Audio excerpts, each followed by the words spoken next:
¿O me lo acerco? Yo creo que bien, sí. Va a llegar, ¿no? Sí, llega. Vale, lo primero que, antes de las preguntas, te queremos poner una canción, que es la canción que va a sonar de fondo durante el reportaje y en la entrevista. Vale. Se llama Niña de Fuego, que es un medley con la canción Niña de Fuego y la canción de Fuego Fatuo de Manuel de Falla, cantada por Blanca Paloma, que es una cantante de aquí de Elche. La luna te besa tu lágrima pura, como una promesa de buena aventura. La niña de fuego te llama la gente y te están dejando que mueras de sed. Ay, niña de fuego, ay, niña de fuego, ay, niña de fuego, ay, niña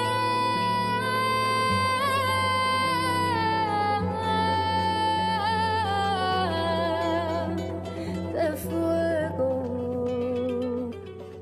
Dentro de tu alma tienes una fuente pa' que mi sentido se incline a beber. Ay, niña de fuego, ay, niña de fuego, ay, niña de fuego, ay, niña.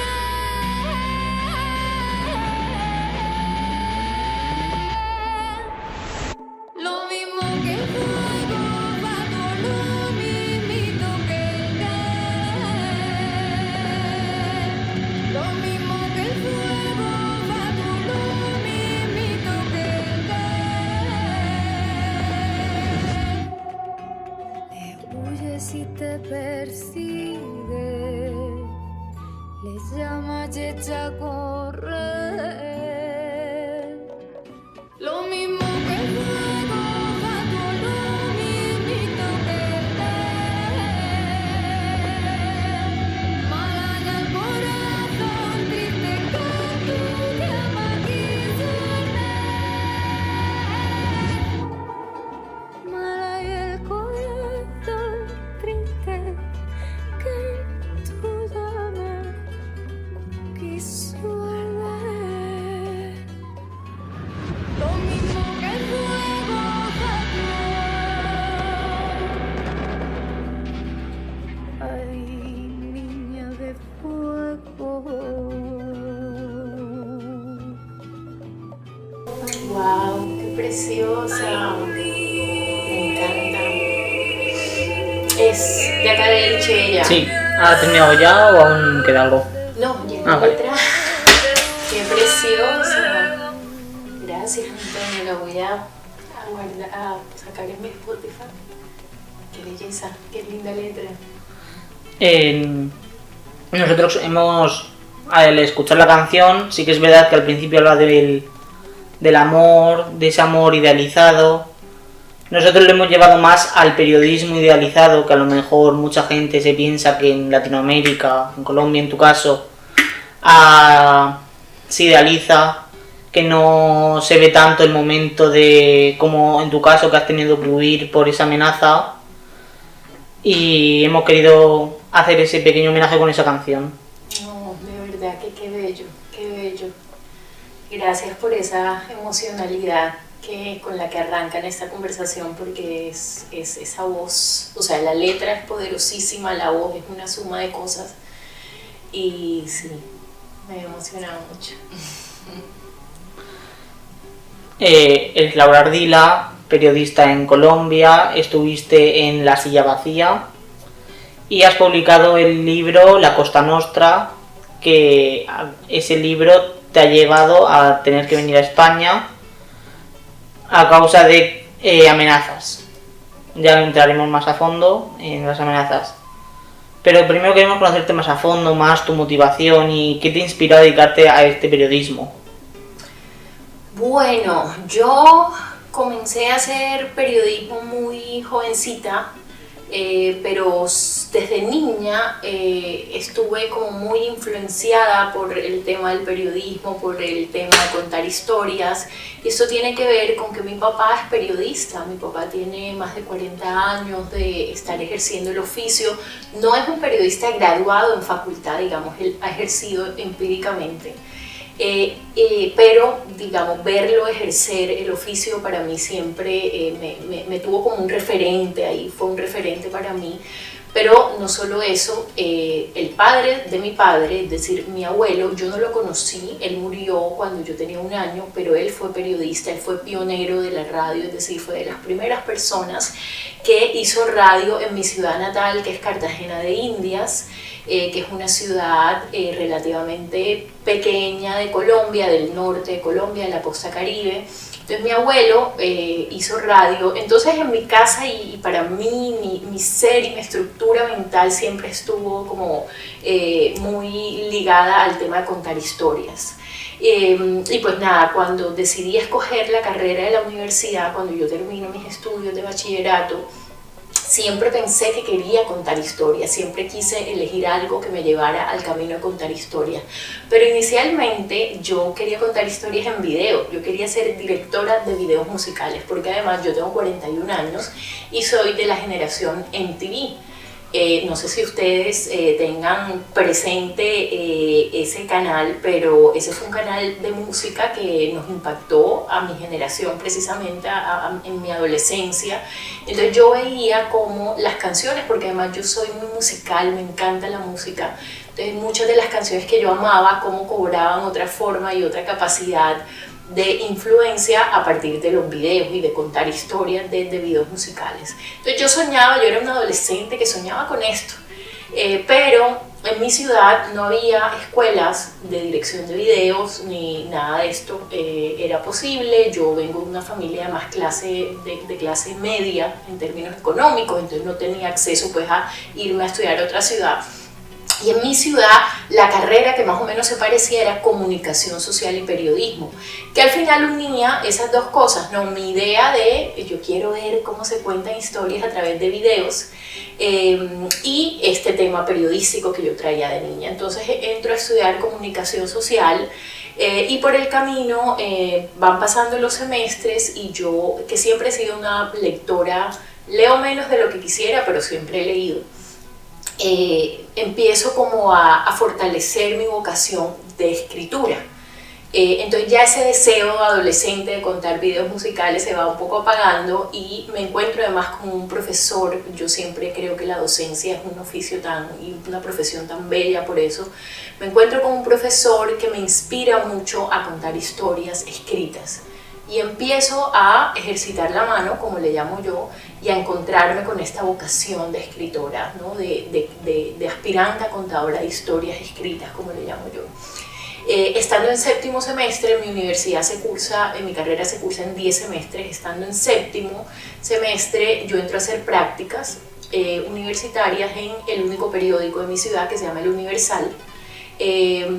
Y la primera vez que a mí me publican una crónica, además el primer texto que a mí me publican en el periódico fue una crónica, algo se encendió en mí, para mí fue algo casi mágico y muy providencial. Entonces a partir de esa primera publicación yo más nunca me he despegado de la escritura. De hecho la universidad me ayudó para que en el periódico me contrataron cuando estaba haciendo las prácticas. Entonces yo estoy trabajando desde séptimo semestre y en la universidad me ayudaron mucho para que yo pudiera continuar trabajando en el periódico sin tener que renunciar para ver materia. O sea, me ayudaron para poder terminar casi que a distancia mi carrera. Y como te digo, desde entonces estoy ejercitando la mano, escribiendo historias.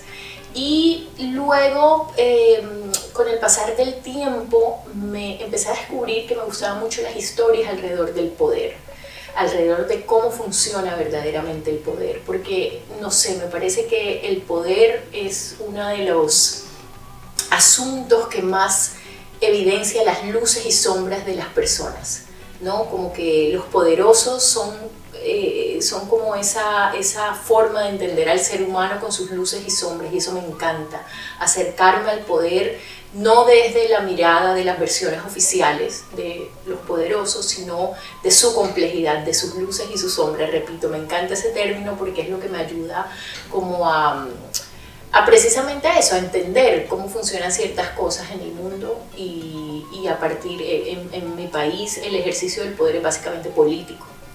Entonces me he dedicado de un tiempo para acá a contar historias sobre cómo funciona el poder, pero siempre con esa mirada, ¿no? De contar el poder en su complejidad, sobre cómo, alrededor de cómo funciona realmente el tema del poder. ¿Y cuál fue el primer caso que investigaste más en profundo del poder? Ese que nos contás. Mira, yo me voy a vivir a Bogotá. Les cuento que vivía en mi ciudad pequeñita, Cartagena, pues no tan pequeñita, pero digamos, no era la ciudad capital. Me voy a vivir a la capital de Colombia, a Bogotá, y allá empiezo a trabajar. Allá trabajé en varios medios, pero más, digamos, me concentré o he durado más en dos medios, en El Espectador, que es un diario nacional, y en La Silla Vacía.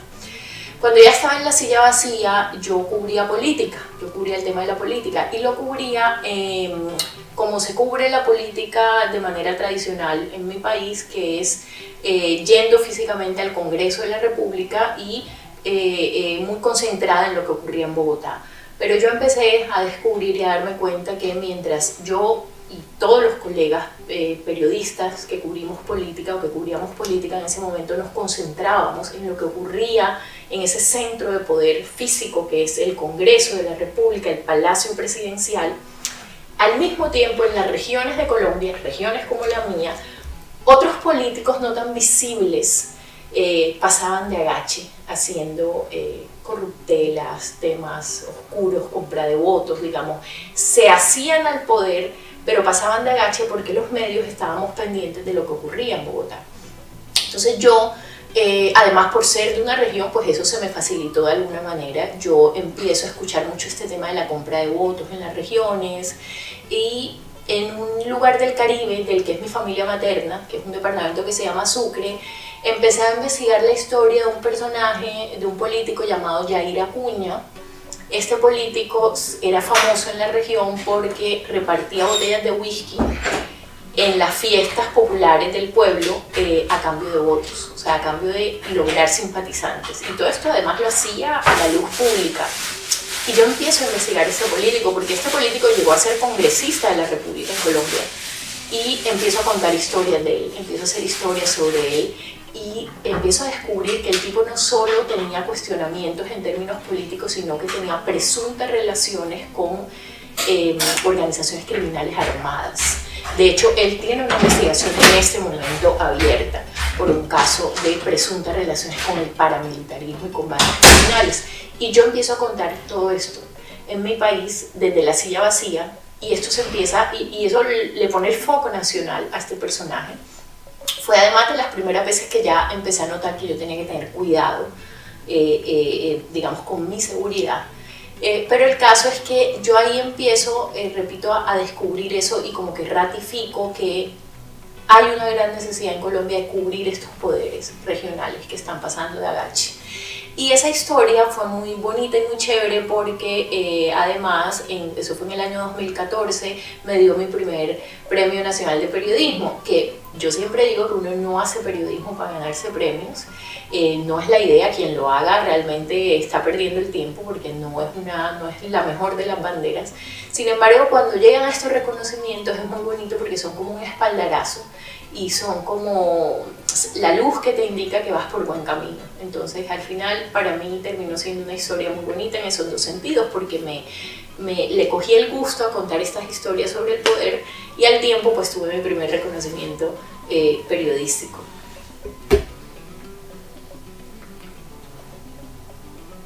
Y tu investigación más importante es lo que te iba a escribir el libro, ¿no?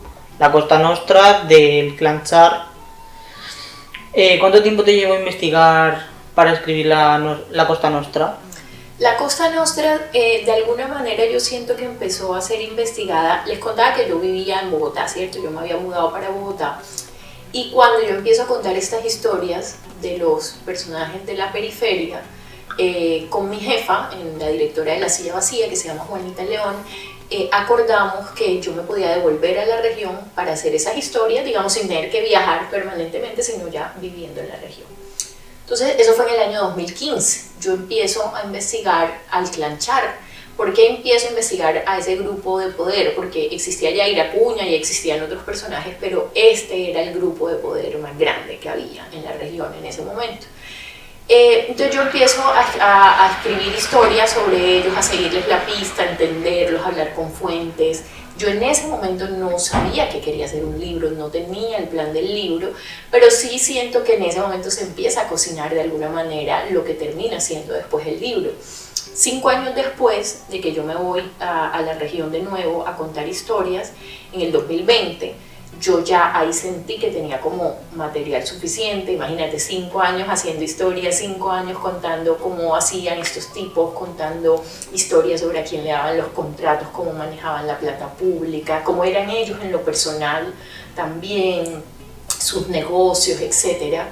Y ya en el 2020 es cuando yo digo, oye, de aquí puede salir un libro, esto vale la pena que quede, que perdure en un libro. Y de nuevo con el abrazo de la que era mi jefa, con Juanita, que es una gran amiga, además ha sido como una mentora muy importante para mí, empiezo a pensar en lo del libro y es cuando hago la propuesta a la Editorial Planeta de hacer este libro.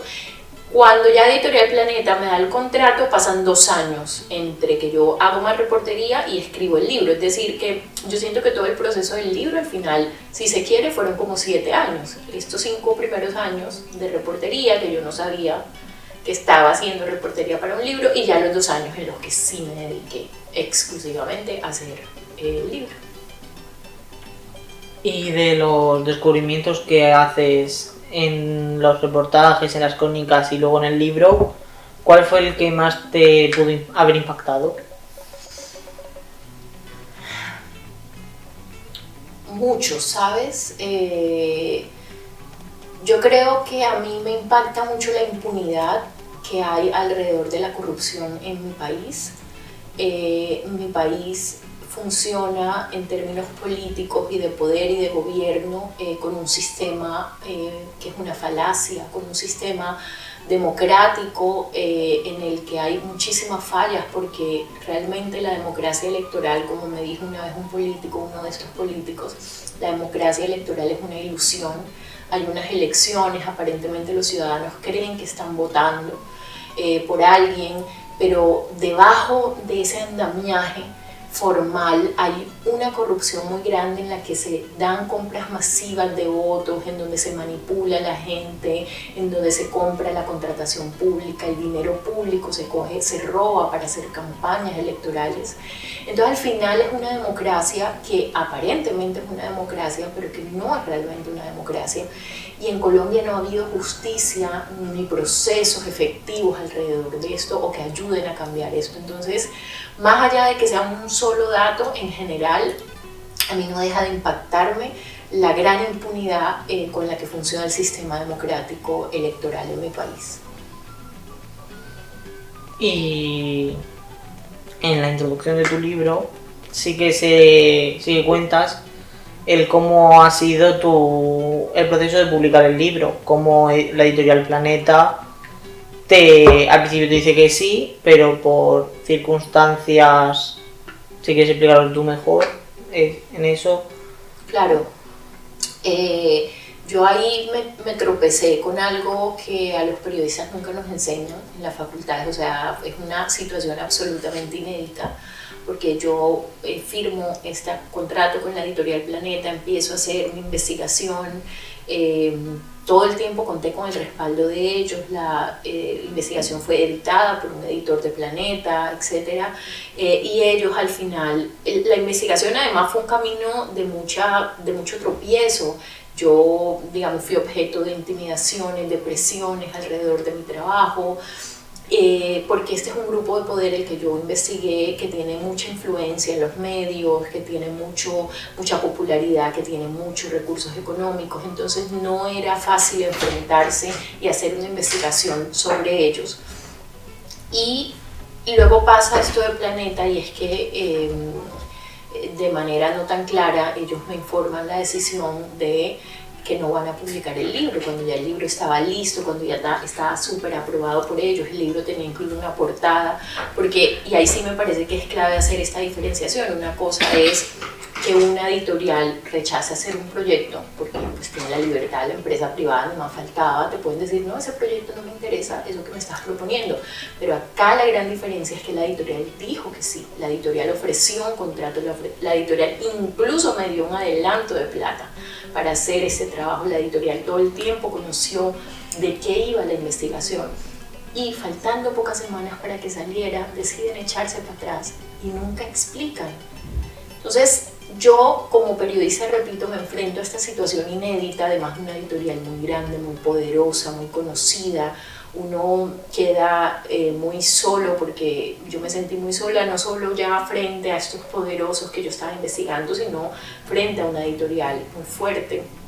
Y pues nada, lo que ocurrió al final es que yo tomé la decisión de hacer pública esta historia porque me parece que cuando una investigación relevante no ve la luz, quien pierde son los ciudadanos. Ya para mí no se trataba solo de mí, sino del periodismo y de la libertad de expresión. Y yo cuento esta historia y es cuando se desata la ola de situaciones que terminan en las amenazas que recibí. Al tiempo me gusta destacar que también se activó una ola de solidaridad grande en Colombia, mucha gente abrazó esta investigación y dijo, esta investigación hay que defenderla, hay que sacarla adelante. El libro finalmente ve la luz gracias a una editorial independiente de Colombia que se llama Rey Naranjo.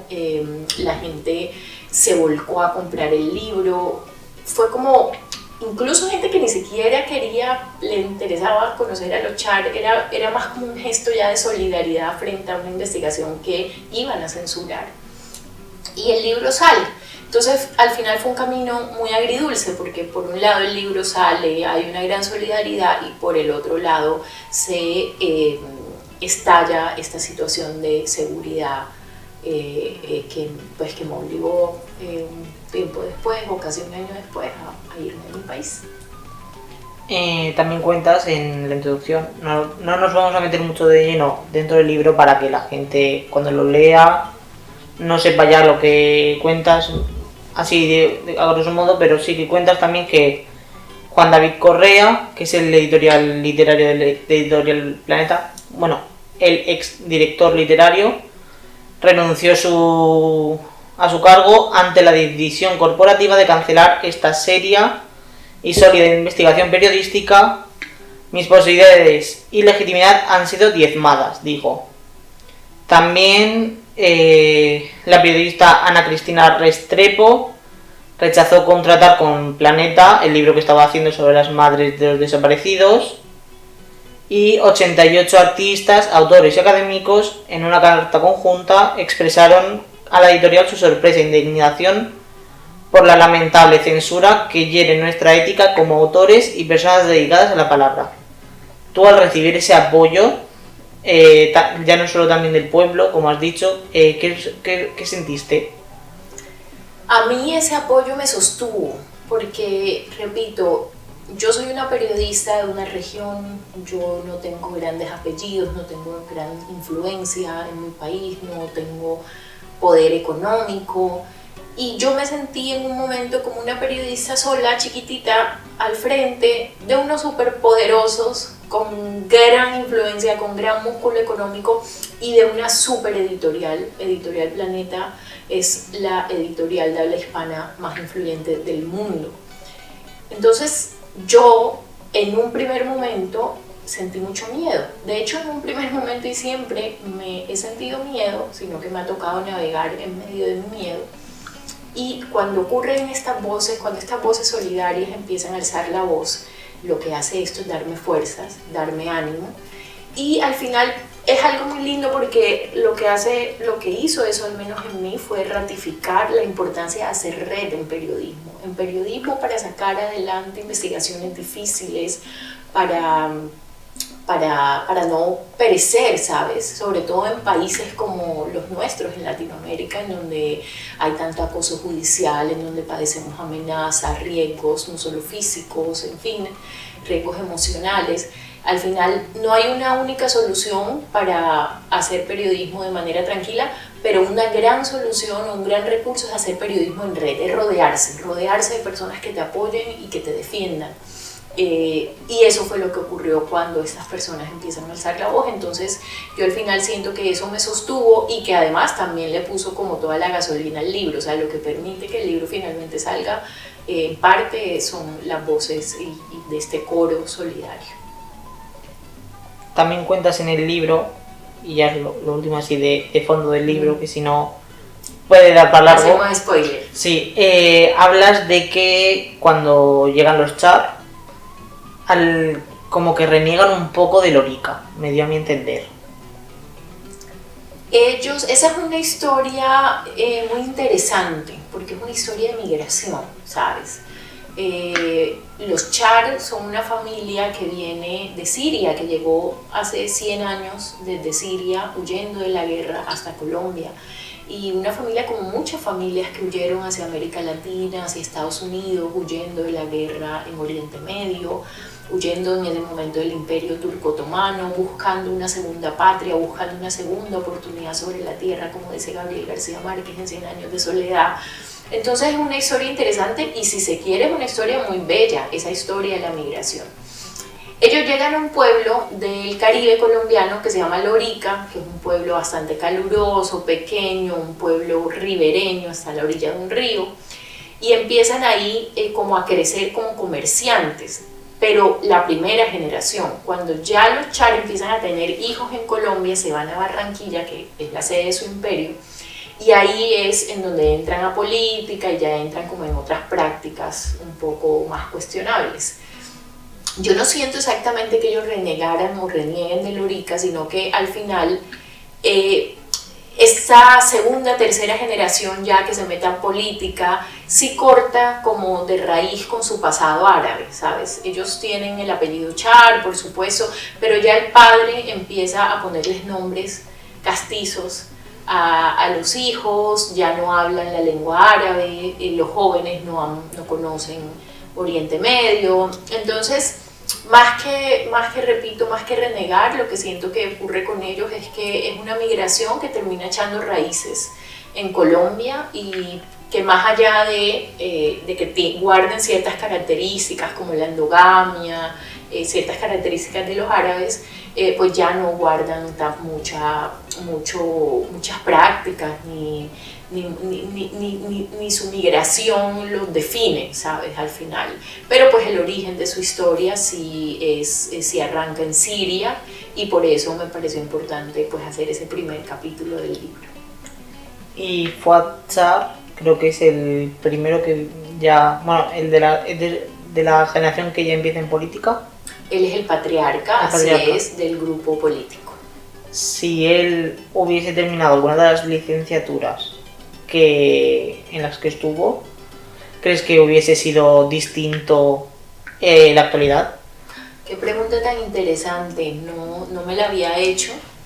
No estoy tan segura de qué hubiese pasado con él si hubiese hecho estas licenciaturas que él quiso hacer, porque al final Fuad Char es un personaje, y ahí en el libro intento describirlo, que no tuvo como la formación académica que quiso, pero al final el señor tiene 80 y pico de años ya.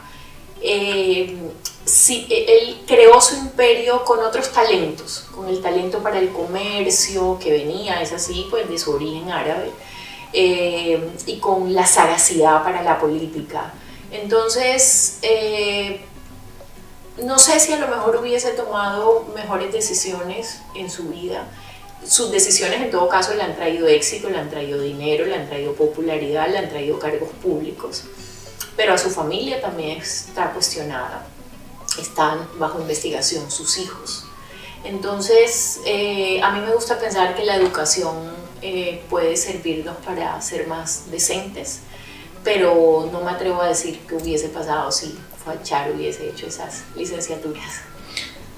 Y has comentado que hubo varias... no sé cómo decirlo ahora. Que te criticaron mucho. ¿Y cómo recibiste esas críticas? Y, por ejemplo, un hilo de Twitter que te hicieron, ¿cómo recibiste tú en ese momento, antes de haberse publicado el libro, sin saber sobre qué iba a ir bien el libro? Sí, realmente no fueron críticas sobre el libro, como tú bien señalas, fueron narrativas que se generaron antes de la salida del libro, justo después de que yo denuncio o cuento la historia de la censura de Planeta.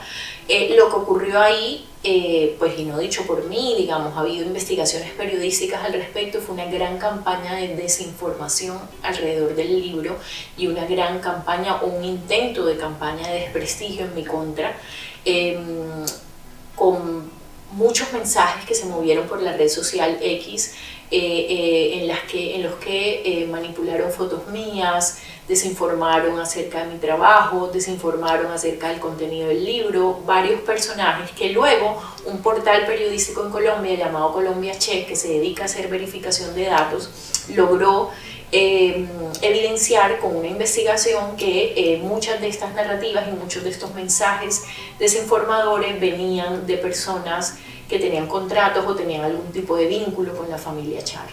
Entonces, esto que ocurre fue muy importante no solo por la huella emocional y dolorosa que causó en mí, sino porque justo en medio de esa campaña de desprestigio que intentaron hacer en X o Twitter es cuando llegan las amenazas de muerte que yo denuncio en la Fiscalía de Colombia. ¿Y cuando empezaste? O sea, has contado ya que fue a la vez del hilo, por decirlo así, para que eso fueron las amenazas, pero ¿y cuándo te diste cuenta de la gravedad que podría tener? Cuando yo empiezo a ver que los mensajes suben y suben y suben de tono, los insultos, comenzaron hablando del libro, que el libro era un chisme.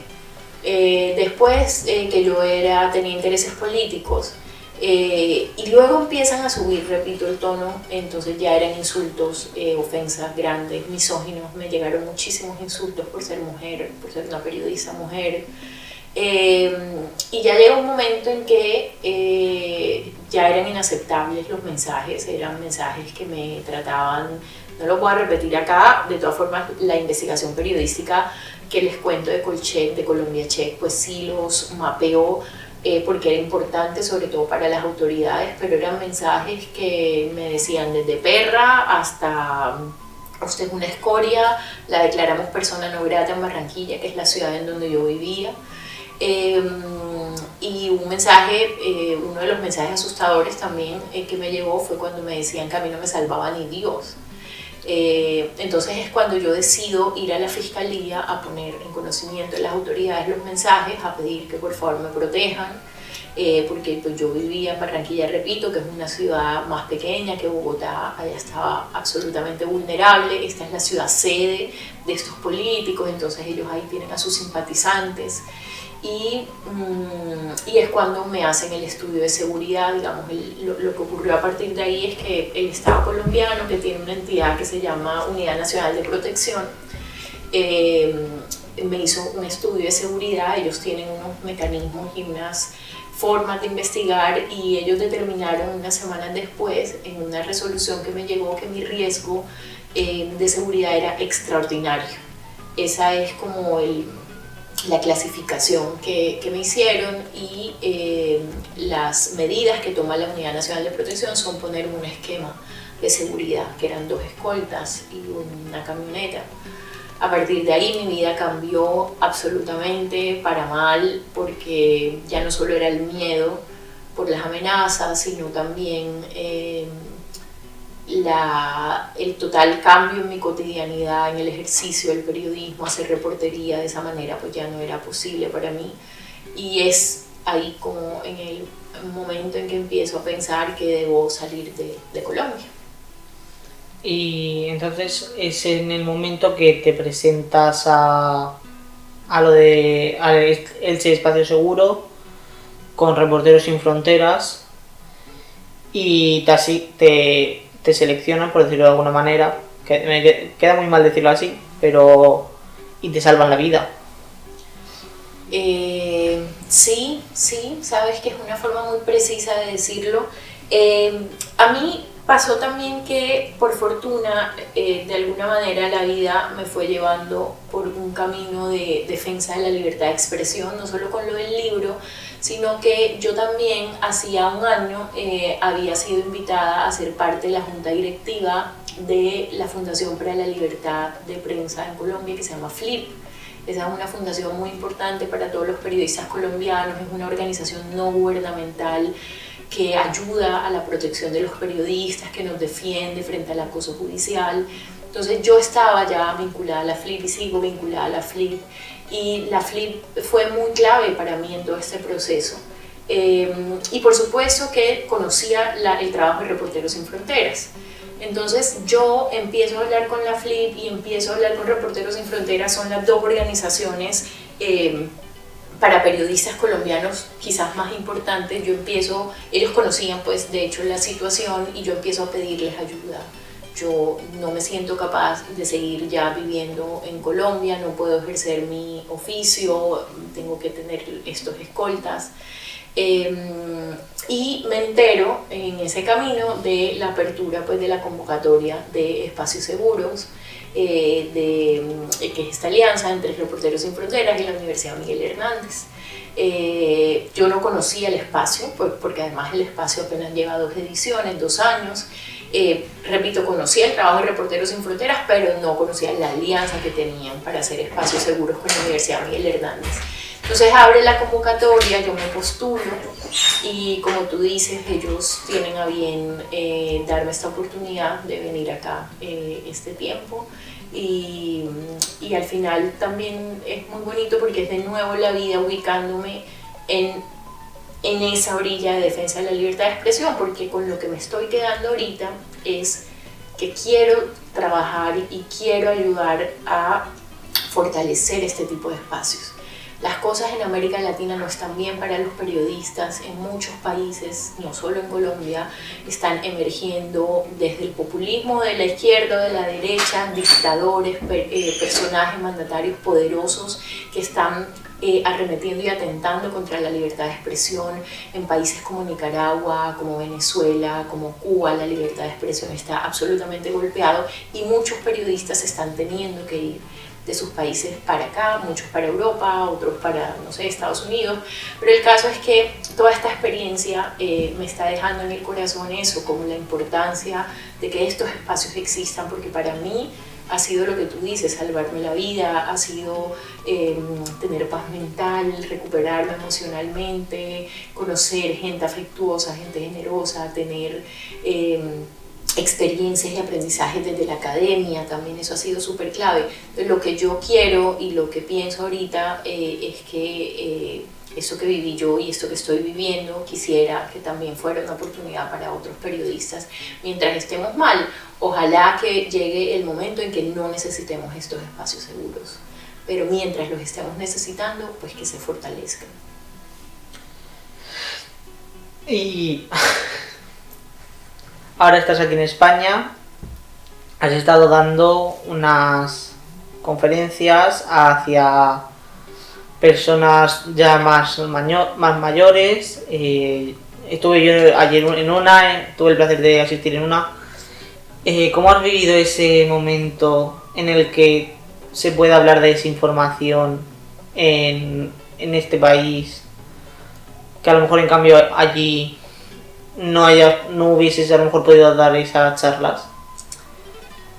Pues esta experiencia me ha llevado a eso que tú dices, a hablar de desinformación. Digamos, yo he sido tallerista, he dictado talleres, charlas hace pues ya algunos años, he compartido con colegas, con estudiantes de periodismo, pero casi siempre centrada alrededor del oficio, del ejercicio del oficio, de herramientas para investigar, de géneros periodísticos.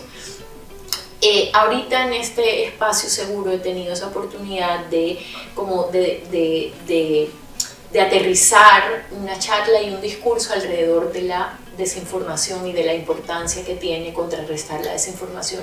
Y ha sido muy interesante porque no solo ha sido hablar hacia afuera en este caso hacia personas adultas mayores, sino también yo misma interiorizar la importancia que tiene y la afectación que está dejando el tema de la desinformación en el mundo, porque, repito, eso no es un asunto de un país, esto nos está afectando de manera global. Y la alfabetización digital me ha parecido como un espacio de aprendizaje en ese sentido muy grande. Repito, hacia mí, hacia afuera, la importancia de hablar de esto, con ciudadanos del común, porque también ocurre que hablamos de desinformación entre periodistas, ¿no? De verificación de datos, de conocer cómo están haciendo para generar y promover fake news, pero qué importante es hablarle de esto a la gente común y corriente, que desde su celular, que desde su computador, pues también se puede volver un agente de desinformación.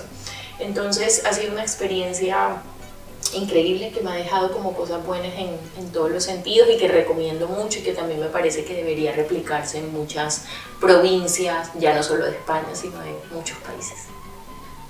Y ahora vienen las dos preguntas que para mí, por ejemplo, son las más difíciles de preguntar, que son ahora mismo, tú ahora estás en España, ¿te sientes segura en España? Me siento segura físicamente en España, el contraste ha sido muy grande, o sea, muy grande. Tú no te imaginas lo que es pasar de vivir en una ciudad en donde, como le he contado a mucha gente acá, a ti te da miedo que te pase una moto al lado, porque resulta que las motos casi siempre son los sicarios, van en moto. Entonces en Colombia, cuando a mí me pasaba una moto, yo me impresionaba, yo temblaba, yo no podía estar en lugares públicos sola en Colombia. Yo salía a hacer cosas muy puntuales y volvía a mi casa, pasaba mayormente en mi casa. Acá me he encontrado con además una ciudad supremamente agradable, supremamente tranquila, en donde eso que uno da por descontado, eso de caminar libre por la calle que uno da por descontado, acá es una gran ganancia y un gran valor para mí. Entonces ha sido increíble y en términos generales me siento segura.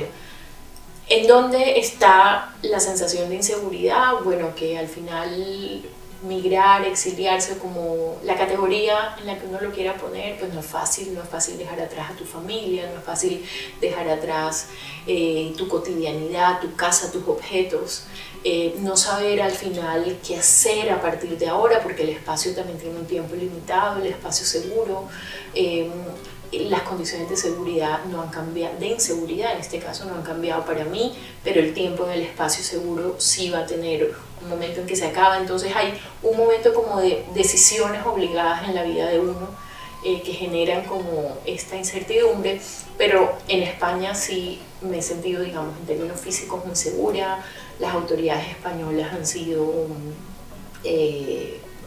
muy generosas, y sobre todo el papel, pues, de la Universidad Miguel Hernández, que ha sido absolutamente increíble, de apertura, de afecto, de aprendizaje. Mi anfitrión acá ha sido el profesor José Luis González, que es un maestro.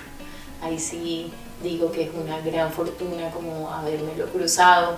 Entonces, al final uno contabiliza y son muchísimas más las cosas buenas, pero sin duda esta es una situación compleja en la que uno de alguna manera no renuncia nunca a la incertidumbre. ¿Y volverás a Colombia? Todavía no lo sé, ¿sabes? Por supuesto que va a volver. Lo que todavía no sé es exactamente cómo y en qué condiciones. O sea, tiene que ver con eso. Allá tengo mi familia, allá tengo a los míos, a la gente que amo, mi casa, mis mascotas, mi perro, que tenerlo lejos para mí ha sido como una de las separaciones, y quien tenga animalitos me entiende, además que tiene 12 años conmigo, entonces no es poco tiempo el que hemos estado juntos. La pregunta, el no lo sé, va más a las circunstancias y las condiciones sobre cómo hacerlo, porque yo todavía tengo mucho miedo y sé que las condiciones de seguridad no han cambiado para mí, las condiciones de inseguridad y de riesgo en Colombia. Entonces, a veces cuando me asalta esta pregunta, porque esta pregunta es muy dura, como tú mismo dices, lo que digo es, bueno, todavía faltan unos meses, Vamos a tomarme el tiempo para pensarlo con calma, como para no aturdirme, pero sin duda sí, por supuesto que voy a volver, es mi país, yo quiero hacer periodismo por mi país y para mi país y sí, lo que sí espero es que sean unas mejores condiciones. Bueno, muchas gracias por concedernos esta entrevista. Gracias a ti, Antonio, por hacerme esas preguntas y por toda tu introducción y todas tus palabras. Queremos invitarte a... Tú no te irás ¿Cuándo termina tu plazo aquí en la UMH? A fines de diciembre termina el espacio, Sí. al menos la estadía en la estancia y la residencia en el campus. Yo estoy cursando una maestría, la maestría en innovación en periodismo, y mi pareja, que está acá conmigo, está cursando la maestría en administración, el MBA, el MBA. Y las clases de él, que sí son presenciales, van hasta mayo. Nosotros tenemos una residencia temporal de 1 año, entonces estamos... ahorita que se acabe la residencia en el campus, vamos a tener que decidir dónde vamos a residir, pero tenemos este plan académico por delante que es muy bonito, que nos llena mucho de ilusión, entonces ahí como que también es como parte de lo que se está definiendo. Pues que antes de que te vayas de Elche, de la universidad, te queremos volver a invitar para que nos cuentes cómo has estado viviendo aquí y todo ya más es que estás aquí 2 meses, ¿no? Más o menos. Y nos cuentes más lo que has aprendido aquí de España, qué cosas más te gustan, qué menos, y poder analizar tus nuevos trabajos que estás haciendo. Claro que sí, seguro lo haré. Ahorita estoy muy ilusionada porque quiero escribir una crónica que tiene que ver con España, entonces también podremos conversar de eso seguro en la próxima. Perfecto.